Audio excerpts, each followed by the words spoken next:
Hi everyone, welcome to my channel Munira's kitchen. எல்லோரும் எப்படி இருக்கிறீங்க? நல்லா இருப்பீங்கன்னு நினைக்கிறேன். நானும் நல்லா இருக்கிறேன். வாங்க ஃப்ரெண்ட்ஸ், ஈஸியான ஒரு பொட்டேட்டோவும் ரவையும் வச்சு ஒரு போண்டா எப்படி செய்யறதுன்னு பார்க்கலாம். Evening snacks. நான் ஒரு கப்பு ரவை எடுத்துக்கேன். வறுத்த ரவையானாலும் பரவாயில்ல, வறுக்கானாலும் பரவாயில்ல. அதை நல்லா மிக்ஸி ஜாரில் போட்டு நைஸாக அரைச்சிக்கோங்க. அது ஒரு பாத்திரத்தில் ஆட் பண்ணிக்கோங்க. அதே அளவு இல்லாட்டி 3/4 கப்பு அளவு தயிர் எடுத்துங்க. புளிச்ச தயிர்னாக்கா ரொம்ப நல்லாயிருக்கும். இப்போ ஒரு 3/4 கப்பு தயிர் எடுத்து அது கூட மிக்ஸ் பண்ணிக்கோங்க. இப்போனா அதே மாதிரி தண்ணி, அதே கப்பில் தண்ணி ஆட் பண்ணி கொஞ்சம் உப்பும் ஆட் பண்ணி அது கூட நல்லா மிக்ஸ் பண்ணிவிட்டு ஒரு 20 மினிட்ஸ் அப்படியே இருக்கட்டும். தண்ணியெல்லாம் உறிஞ்சு ரவை நல்லா கட்டியாகும், நல்லா ஸ்மூத்தாகிட்டு வரும். அப்போ அது மட்டும் ஒரு 20 மினிட்ஸ் நமக்கு வெயிட் பண்ணலாம். மூடி போட்டு அடைச்சி வச்சு 20 மினிட்ஸ் வெயிட் பண்ணிக்கோங்க.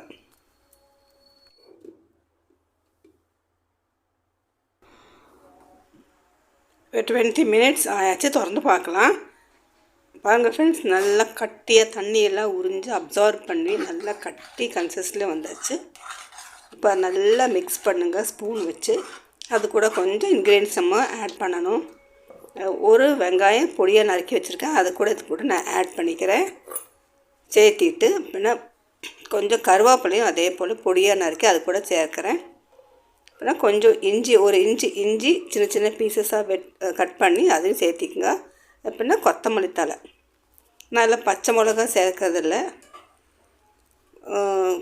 கொஞ்சம் பெருங்காயம், ஒரு 1/2 டீஸ்பூன் பெருங்காயம், அப்புறம் 1/4 டீஸ்பூன் பேக்கிங் சோடா ஆட் பண்ணிக்கோங்க. 2 உருளைக்கிழங்கு வேக வச்சு நல்லா மசிச்சு வச்சுருக்கேன், ஸ்மாஷ் பண்ணியிருக்கேன். அது இது கூட சேர்த்திட்டு பின்ன காரத்துக்கு நம்ம கொஞ்சம் சில்லி ஃப்ளேக்ஸு ஆட் பண்ணிக்கிறேன். அது கூட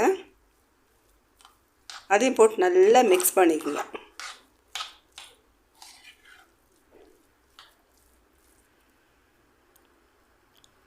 ஸ்பூன் வச்சு மிக்ஸ் பண்ணுற காட்டிலும் உங்களோட கையில் வச்சு நல்லா இந்த மாதிரி நம்ம உளுந்து வடைக்கு நல்லா அடிப்போம்ல, அது மாதிரி நல்லா அடித்து நல்லா ஸ்மூத்தாக ஆக்குங்க. ஒரு ஸ்பூனு சில்லி ஃப்ளேக்ஸை ஆட் பண்ணிக்கிட்டேன். இப்போ நல்லா இந்த மாதிரி நல்லா அடித்து நல்லா ஸ்மூத் ஆக்குங்க. ஸ்மூத் பருவத்தில் வரணும். அது அப்போ நல்லாயிருக்கும். நமக்கு போண்டா சுடும் போது மேலே நல்லா கிறிஸ்பியாகவும் உள்ளே நல்லா சாஃப்டாகவும் இருக்கும், உருளைக்கிழங்கு சேர்க்கறதுனால.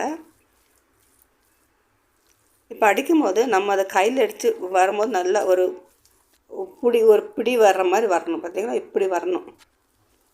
அதாவது எண்ணெய்க்குள்ளே இப்போ உழுகிற மாதிரி வரணும். நல்லா அடித்தாச்சு. இப்போ நம்ம அதை மாற்றி வச்சுக்கலாம். எண்ணெய் நல்லா சூடாகட்டும். சன்ஃப்ளவர் ஆயில் தான் யூஸ் பண்ணுறேன். எண்ணெய் சூடாகிட்டு கையில் தண்ணி தடவிட்டு அதை கொஞ்சம் கொஞ்சமாக எடுத்து பால் மாதிரி உருட்டி போட்டுக்குங்க. கையில் போட்டு நல்லா அமுத்தி ஒன்றும் பிசைய வேண்டாம். சும்மா சாதாரணமாக எடுத்து கையில் அப்படி கிள்ளி போடுற மாதிரி போட்டால் போதும். அது திருப்பி போட ஒன்றும் அவசியமே இல்லை. அதே அந்த எண்ணெயிலே நல்லா ஃபுல்லாகிட்டு வெந்து கோல்டன் ப்ரௌன் கலர் வர்ற வரைக்கும் வெயிட் பண்ணிவிட்டு அது வேறு பாத்திரத்தில் போட்டுக்குங்க. அதே மாதிரி மிச்சம் இருந்த மாவும் பாக்கி உள்ள மாவை அதே போல் இந்த எண்ணெயில் சுட்டுடுங்க. தீயை கொஞ்சம் மீடியம் ஃப்ளேமில் வச்சுக்கோங்க. இல்லாட்டி ரொம்ப கம்மியாக வச்சாலும் எண்ணெய் பயங்கரமாக குடிக்கும். ஃபாஸ்ட்டாக ரொம்ப ஜாஸ்தி வச்சாலும் உங்களுக்கு அது கரிஞ்சு போகும். அதனால் மீடியம் ஃப்ளேமில் வச்சு நிதானமாக பொரிச்சிடுங்க. இது ஈவினிங் ஸ்நாக்ஸ் ரொம்ப நல்லாயிருக்கும். ஒரு கட்டன் சாயாவோ இல்லாட்டி காஃபியோ டீயோ வச்சு ஈவினிங் சாப்பிட்டா ரொம்ப டேஸ்டியாக இருக்கும். நீங்கள் ட்ரை பண்ணி பாருங்கள். இந்த வீடியோ பிடிச்சிருந்தா லைக் பண்ணுங்கள், ஷேர் பண்ணுங்கள். என் சேனலை மறக்காமல் சப்ஸ்கிரைப் பண்ணிக்கோங்க. ஓகே ஃப்ரெண்ட்ஸ், இனி அடுத்த வீடியோவில் புதிய ரெசிபியோட, நல்ல ஹெல்த்தியான ரெசிபியோடு நான் உங்களை சந்திக்கிறேன். Until take care, bye friends. இதுக்கு சட்னி கொஞ்சம் தேங்காய், இஞ்சி, பச்சை மிளகு, கொஞ்சம் கேஷ்யூஸும் வச்சு சட்னி அரைச்சி இது கூட சாப்பிட்டா இன்னும் ரொம்ப டேஸ்ட்டாக இருக்கும். ட்ரை பண்ணி பாருங்கள். உங்களோட ஃபீட்பேக்கை எனக்கு கமெண்ட் பாக்ஸில் கொடுங்க.